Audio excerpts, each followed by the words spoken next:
in Washington. So back to this other story that we mentioned to you a moment ago, the growing threat of human bombs on airplanes. The TSA warning airlines of the possibility of surgically implanted explosives, saying terrorists have been talking about it for a while, but now, according to this intelligence, they are seriously considering it. New York Republican Peter King, chairman of the House Homeland Security Committee, joins me now. Congressman King, welcome. It's good to have you here. You and I have spoken many times about TSA and how well they're doing their job or not doing their job. How are they going to cope with this if this is the next manifestation of airplane bombing? Well, first, Martha, let me give the intelligence community tremendous credit here for spotting this, for finding it, for tracking it, and realizing exactly what stage of development it's at. And TSA, I believe, will do the very best job it can. It's up to John Pistol to make sure they do. And even just as importantly, that all our overseas partners, all the carriers, everyone works together to make sure we combat, which is really the latest development by the enemy. They proceeded along, if you notice, it was a year and a half ago, I guess, in Saudi Arabia, where they put explosives inside the human body. They tried it then. Before that, we had the liquid explosives attempted attack coming out of London. We had the Christmas Day bombing. So there has been steady progression. It's up to us to make sure we stay ahead of them and that we don't let them be able to carry out one of these attacks. Yeah, but the big problem is, how do you detect it? I mean, the current system, the best ones we have, the most invasive ones that we have, don't appear to be able to find anything like this.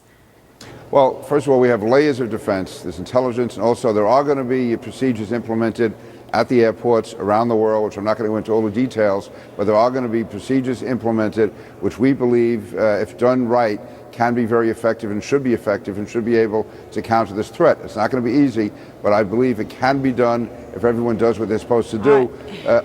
Well, I have to believe that we're going to get, I mean, the word profiling comes up, but, unless you're going to start to take a look at someone who's sweating or nervous or pull someone out of line who you have reason to be suspicious about and start asking them questions, I don't know how they're going to stop somebody in this kind of situation. Are those the kind of measures that you're talking about? Well, I believe there should be more done as far as questioning, as far as looking for selectees, finding out who's on a flight, anyone who could be a potential threat. And again, using various guidelines as to how that should be done, and then carry out various types of interrogations. All of that should be done. Again, I don't want to go any further than that, but I believe that you will see increased methods being used at the airports by the screeners.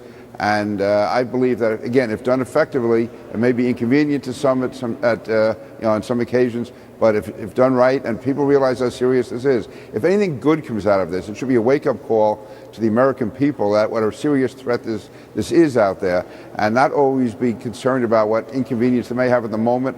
Often there's reasons for this. We've known about this now for some time. We believe now it may be at a different stage where they may be willing to consider using it.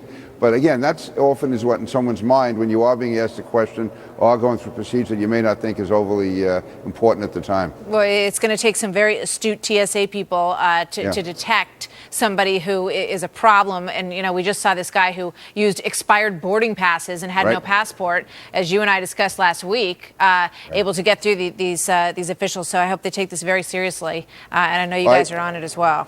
Well, I know that John Pistol is. I know the Homeland Security Committee is. And again, the intelligence community is monitoring this as closely as they can. But it is important for every TSA person out there, every screener around the world, including our partners, that they know how vital and serious it is. This is not a game. This isn't a scare tactic. This is for real, and we have to work together. Certainly. Thank you, Congressman Peter King. Always good to talk to you, sir. Thank you.